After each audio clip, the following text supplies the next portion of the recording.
Good morning. My name is Melissa Torres, and I'm the president and CEO of the Forum on Education Abroad.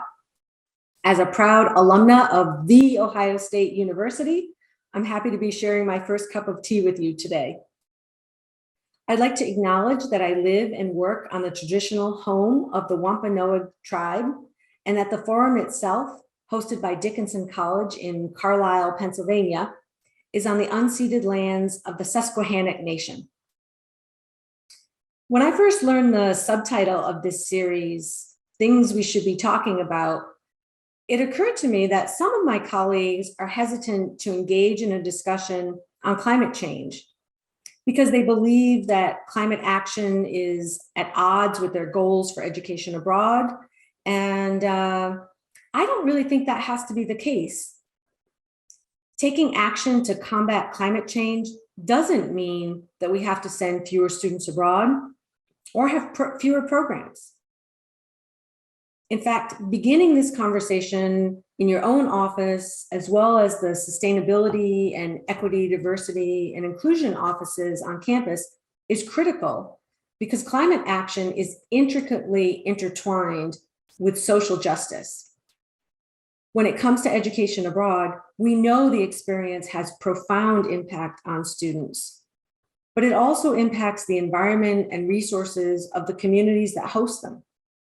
Helping students understand the wider impact of their own choices and lifestyles on the planet might be the most important outcome of studying abroad, as well as an opportunity for students to develop a deeper understanding of how people around the world are affected by climate change, how they think about the issue, and what ideas they have for addressing it, both locally and globally.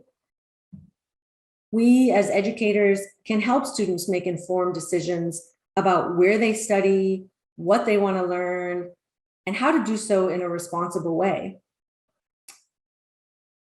Seemingly simple choices like where they live, who they interact with, and how they spend their free time are conversations that we should be having early in the process and with climate action in mind. Our programs should help students reflect upon the long-term impact of their own lifestyle and connect them to campus and community-based organizations tackling climate change upon their return. And our responsibility isn't just about our work with students. We have to consider our own individual and collective roles, asking ourselves, what can I do in my personal life to combat climate change? How can this be a priority in my office and in my profession? How might I help faculty consider the environmental impact of their programs or incorporate their research on climate change into orientation, courses, and program design? Am I thinking and asking about climate change when developing new partnerships or evaluating existing programs? There are things we can do in the short term, such as making climate change a part of the mission and goals of each of our programs, or reaching out to others on campus to see how, for example, the Study Abroad Office and the Sustainability Office can reinforce each other's missions.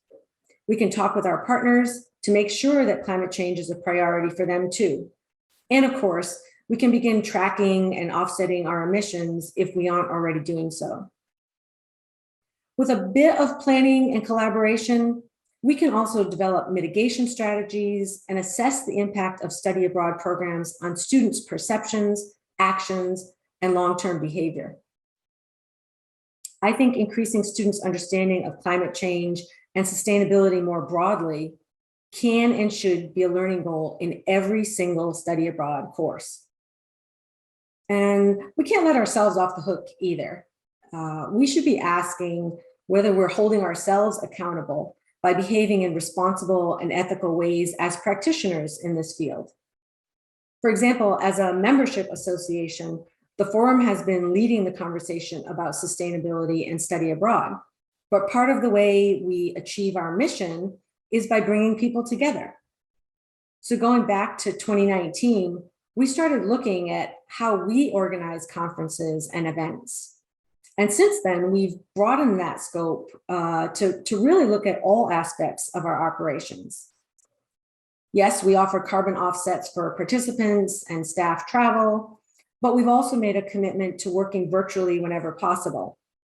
And we've significantly reduced the footprint of our own events by avoiding printing, choosing locally sourced menus when possible, and eliminating single-use plastic as much as we can.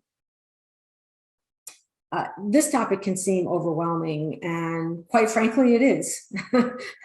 And though sometimes it might feel like you're alone, shoveling sand against the tide, there are a lot of people out there working on it too. I'd invite you, for example, to look at the forum's guidelines for advancing the SDGs through education abroad as one example of a free resource that's been developed by education abroad professionals across the globe and is available to everyone at www.forumea.org. These guidelines direct the education abroad sector towards social, economic, and environmental sustainability by connecting the standards of good practice for ed abroad and the United Nations Sustainable Development Goals. They include an impact table and a worksheet that provide a framework, and they're one of more than a dozen resources on our site. We also have an annual award to recognize and lift up members who have made significant progress towards the SDGs, which we hope inspires the field as a whole to contribute to a more sustainable future for all. And later this year, we'll be adding to that resource list by publishing a new book on sustainability and education abroad.